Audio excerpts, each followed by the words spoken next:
beloved Boss Mike Cervera.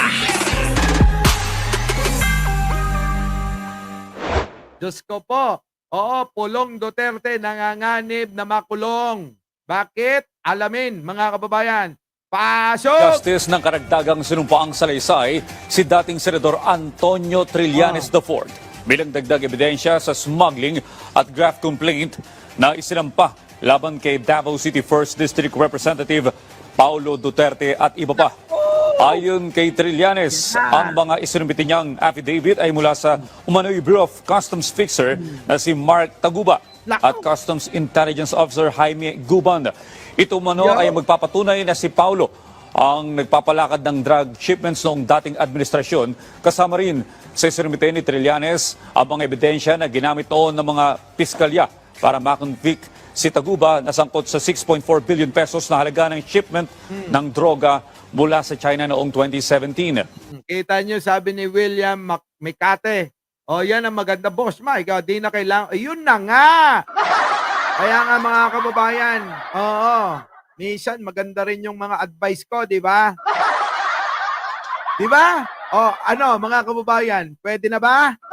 Pwede na bang pumalit sa Department of Health? Mga kababayan, napakasimple lang eh. Biruin mo, hihingi ka sa DOH, hihingi ka sa PCSO, hihingi ka sa DSWD ng tulong. Ang dami mong iikutan. Ang kailangan mo lang naman pambayad sa ospital. Di ba mga kababayan? Tapos, eto naman, naisip ni Jack Ma, laway-laway lang, mga kababayan. Oo, ang gagawin, papipilahin yung mga tao para sabihin siya ang may serbisyo. Hindi ho, mga kababayan, pwede ho kayong dumiretso sa mga sangay ng gobyerno. Ngayon, tatanggalin na ho yan. Pinahihirapan pa yung mamayan. Sabi ko, bakit ba kasi ganyan ginagawa ninyo? Pwede nyo naman kasi natanggalin na lahat yan. Huwag nyo nang papuntahin yung mga kababayan natin na nangangailangan ng tulong. Di po ba? Unang-una, makakabawas kayo ng mga empleyado na mag-aasikaso dyan sa mga departamento ninyo. Di po ba? Ikalawa, mas marami kayong magagawang trabaho. Kailangan ni Pangulo ng maraming mga resulta ng mga ginagawa ninyo. Di ba? Edi magagawa nyo na. Ngayon, mga kababayan, di ba, Karoba?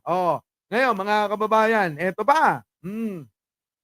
Kung diretso na ho ang tao, kung diretso na sa tao ang serbisyo, abay mga kababayan, nakaratay na yung tao sa ospital, gusto nyo pag-asikasuhin pa ng mga kanilang mga dokumento. Di po ba mga kababayan ko? Edi mas maigi na. Boss Mike, anong mas maigi? Diretso ang serbisyo na sa tao. Dapat ang gobyerno ang lumalapit sa tao para magserbisyo. Hindi yung tao magmamakaawa sa mga sangay ng gobyerno para tulungan nyo. Tama po ba mga kababayan? Tayong mga Pilipino dapat pinagsisilbihan. Hindi po dapat tayo nagmamakaawa sa mga sangay ng gobyerno para humingi ng tulong para tayong namamalimos. Hindi ho ganon mga kababayan. Kailangan talaga, tayong mga Pilipino ang sinisilbihan ng mga nandiyan sa gobyerno. Ganon po dapat Di po ba? Mga kababayan, naisip ko lang, minungkahi ko naman. Ano ba? Antayin na lang natin. Baka banggitin ni Pangulo. Pag sinabi, magpasalamat kayo sa vlogger na si Mike Cervera, siya nagmungkahi neto. Kapag sinabi ni Pangulo na, pasalamat kayo sa isang vlogger nyo at naisip natin na itong mungkahi niya ay dapat na talaga at tanggalin na natin yung mga dinadaanang mga pinipilahan, mga parang pinamamalimusan ng ating mga kababayan. Diretso, sabi ni Mike Cervera, ang serbisyo sa taong bayan! Lakas J ko mga, di ba? Ganun dapat. Tuloy. Matatandaan na ang reklamo ay isinampa ni Trillanes sa National Prosecution Office ng DOJ noong July 2024. Kita nyo mga kababayan ko, balikan natin to. Nako, matindi ito. Sige, tuloy. Justice ng karagdagang sinumpaang salaysay si dating Senador Antonio Trillanes IV bilang dagdag ebidensya sa smuggling at graft complaint na isinampa laban kay Davao City 1st District Representative Paulo Duterte at iba pa. Yan, mga kababayan, kita nyo, sinampahan na ho ng kaso ni Trillanes. Ito na naman, sisisihin nyo na naman si Pangulo. Ang nagsampa po, si Trillanes, ha? Baka mamaya sasabihin nyo, si Bongbong Marcos Jr. na naman yan. Puro na lang kayo. Bongbong Marcos. Basta may nangyari sa inyo na hindi maganda, Bongbong Marcos. Wala ba kaming mga karapatang mga Pilipino na kami naman ang magsampa ng kaso sa inyo? Tulad ni Trillanes. Di po ba? Di ba? Polonges, youth man. Di po ba mga kababayan ko? Abay, may karapatan lahat ng mga Pilipino na kung ano ang gawin kung meron silang nakakikita na mali sa inyo. Kung kailangan sampahan kayo ng kaso para malaman ang totoo, mga kababayan, dapat harapin ninyo. Ganon. Tuloy. Ayon kay Trillanes, ang mga isinumiti niyang affidavit ay mula sa umano'y Bureau of Customs fixer na si Mark Taguba. At So yun ang magiging saksi. Witness. Mga kababayan, etong si Taguba na nakulong, mga kababayan, dahil ginawa nilang polgay daw. Di ba mga kababayan ko? So ngayon, delikado si Pulong dito. Isa pa mga kababayan, meron pa yung kasong isa. Ano yon? Yung pag-pick up ng mga pokpok. Tapos, nambugbog ng bugaw. Yung po yun, si Pulong.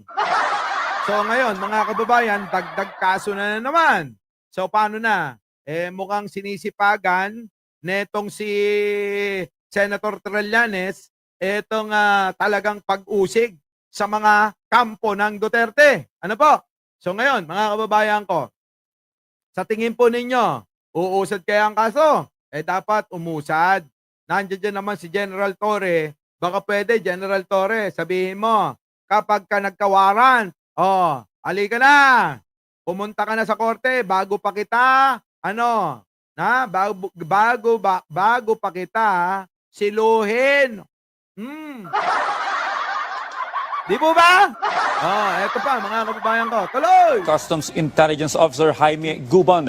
Ito umano ay magpapatunay na si Paulo ang nagpapalakad ng drug shipments noong dating administrasyon. Kasama rin sa sinumite ni Trillanes ang mga ebidensya na ginamit noon. So eto nga po yung nababalita natin mga kababayan na ang ginagawa nitong grupo ni Pulong Duterte, ito po sila po yung nagpapapasok ng mga illegal na droga. Kabaliktaran naman sa sinisigaw ng tatay niya. Ngayon ang tanong, hindi ba alam ng tatay niya yung ginagawa ni Pulong? Malabo yan mga kababayan. Baka nga si Duterte pa ang nagbubulong. Sabi kay Pulong ni Digong, parang ganito, Pulong, bilis-bilisan mo mag-ipon. Dami-damihan nyo yung koleksyon. Para pagdating ng mga panahon na tayo ay mawala na sa pwesto, meron tayong ipapambayad sa mga vlogger. Kaya siguro mga kababayan, kung inyo napansin yung mga vlogger nila, tulad ni Maharlika, nila Banat Bay at marami pang iba, mga kababayan, nakita nyo naman, tuloy-tuloy yung paninira. Tuloy! Ng mga piskalya para makonvict si Taguba na sangkot sa 6.4 billion pesos na halaga ng shipment ng droga mula sa China noong 2017. Nakita nyo naman ang presyo ng droga na pinapadala nila at pinapasok nila dito sa ating bansa. Hindi milyon ang presyo. Bilyon-bilyon. Mga kababayan, kung yan linggo-linggo nagpapasok ng 6 na bilyon. Bahala na kayong mag-compute doon.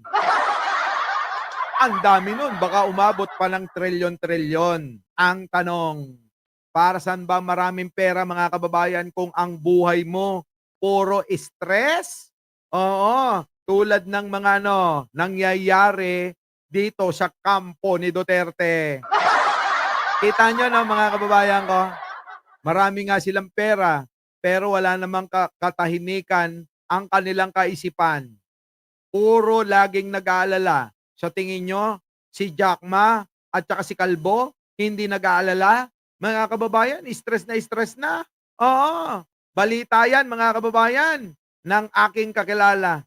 Oo, pinagdadaanan nila yung laging kaba. Hindi nila alam kung kailan darating yung warrant of arrest galing sa ICC. Opo, kinakabahan sila lagi.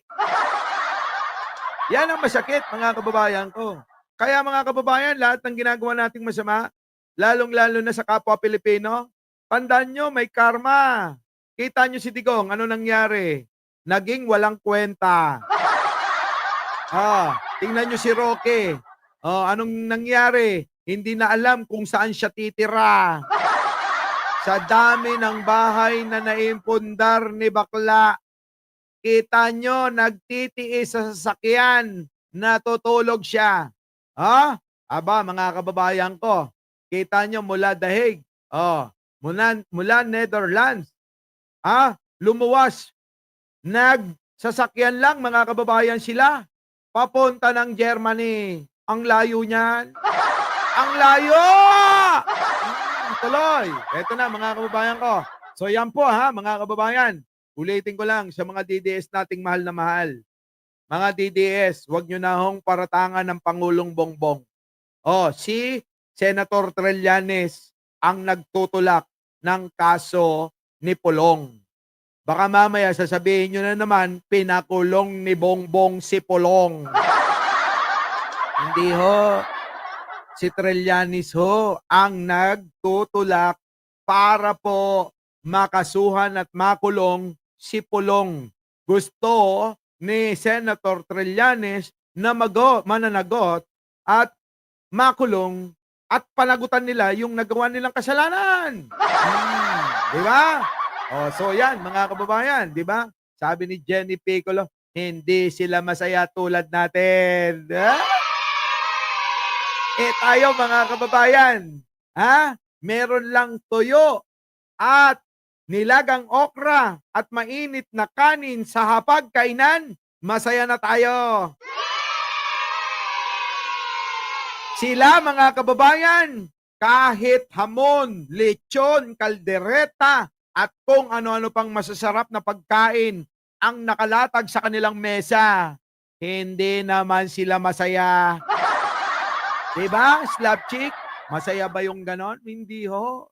Tandaan nyo, tayong mga Pilipino, nagkakasya na. Saan? Mainit na kanin, nilagang kamote, talbos ng kamote, nilagang okra, talbos ng ampalaya, at kung ano-ano pang mga talbos. Mga kababayan, unang-una, ang sustansya, kakaiba, kompleto. Yung kinakain nila, kita nyo naman ang mga kanilang mga pagmumuka. Di ba? Tulad ni Roque, kita nyo dati, butsyog na butsyog. Ngayon mga kababayan, meron pa silang padrama. Dumadrama na ngayon mga kababayan eh. Mamaya talakayin natin. Eto pa, matapos doon sa pulis na nag-viral na tatanga-tanga, eto kay Pulong, abay sinampa na ng kaso ni Trillanes. At ito matindi, Sara Duterte, hinainan na ng summons niya doon sa kanyang opisina. Hindi naman natagpuan dahil gala ng gala. Kita nyo, nagtatrabaho, sweldo ng, hindi nagtatrabaho, sweldo ng sweldo. Inang yung buhay na yan, Vice Presidente. Sahod ng sahod, wala namang ginagawa. Di po ba mga kababayan ko? Pasok! Ayan mga kababayan, eto na.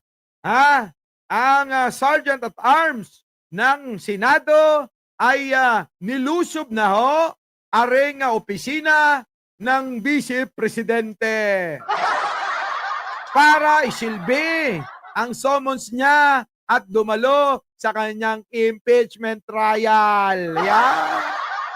Grabe, no, mga kababayan ko. Grabe! Sige, ano nangyari dyan? Ito na, yan. Ito namang gwardiya ni Sara. Ayaw na ayaw talagang ipakita. Tingnan niyo mga kababayan, tinatakpan. Kung inyong maalala, yan yung laging nasa likuran ni Buday. Yan mga kababayan, yan na. Naalala niyo po ba yan? Yan, tatakpan yung camera ng kumukuha. Ngayon, mga kababayan ko, eto na yung sugo ng Senado para isilbi na po ang summons para dumalo itong si Buday ninyo. Si Buday na mahilig sa pompiang. Si Buday na mahilig sa puday. Eto na. Bakit mo sinasarang, kuya? Yun, Huwag mong sarahan. Ito naman, ang tamot-tamot na itong bodyguard ni Buday, So, yan po, mga kababayan. Sinerve na po, mga kababayan, ang summons ni Buday. So, ngayon, mga kababayan, ang tanong ko, sa palagay nyo, dadalo? Nako, Buday, kapag hindi ka dumalo, iisipin ng mga tao, talagang ikaw ay siraulo. Kamakailan, nanawagan ka pa ng bloodbath. Di ba? Gusto mo nung madugo dyan sa Senado. Ngayon, mukhang nagtatago. Ngayon, kapag hindi dumalo si Buday, ano mangyayari? Iisipin ng tao, talagang tinatago nyo ang katotohanan. Tandaan nyo mga kababayan, itong sasabihin ko. Ang mga taong pilit, tinatago, takot sa katotohanan, siyang mga taong may mga malalalang tinatago yan. Tama po ba mga kababayan? Tama po ba? Lahat po ng mga tao na ayaw ng katotohanan ay sigurado maraming mga tinatagong kababalaghan. Di po ba? Bakit ba kasi ayaw niyong ilabas ang katotohanan? Yun lang naman ang gusto ng mamamayan. Bakit niyo pinipigil? Bakit ninyo dinidismiss? Ngayon, baliw. Ngayon, Buday, nasaan ka na? Hinahanap ka na ng mga sergeant at arms, sugo ng Senado. Ayan, yung isa nga, kabatok pa ni Bato. Paano na ito? Magtatago ka na lang. So, hindi ka dadalo. Siyempre, hindi na naman dadalo yan. Yung sinasabi niyang bloodbath, budol lang, pampalakas lang ng loob yan. Pero ang totoo, nako, nanginginig-nginig na ang tinggal niya. Ay, grabe. Eto na mga kababayan ko. So, yan po, Kaya etong konektado ito sa mga nangyayari ngayon sa kampo ng mga Duterte. Etong kay Pulong, etong kay Sara, eto mga kababayan. Meron na naman silang padrama. Si Digong daw gusto nang magpakamatay. Ang sagot ko naman mga kababayan, bakit hindi nyo hayaan? Di ba ba? Si Digong daw mga kababayan Sabi nung magkakapatid, mga kababayan, si Digong daw, mga kababayan, hindi na kumakain. Mukhang gusto nang mamatay. Digong, sige, bilis-bilisan mo na. Gawin mo 1 linggo, walang tubig, walang pagkain. Sigurado, baka 3 araw pa lang. Wala ka na. Di ba, mga kababayan? Our beloved Boss Mike Cervera.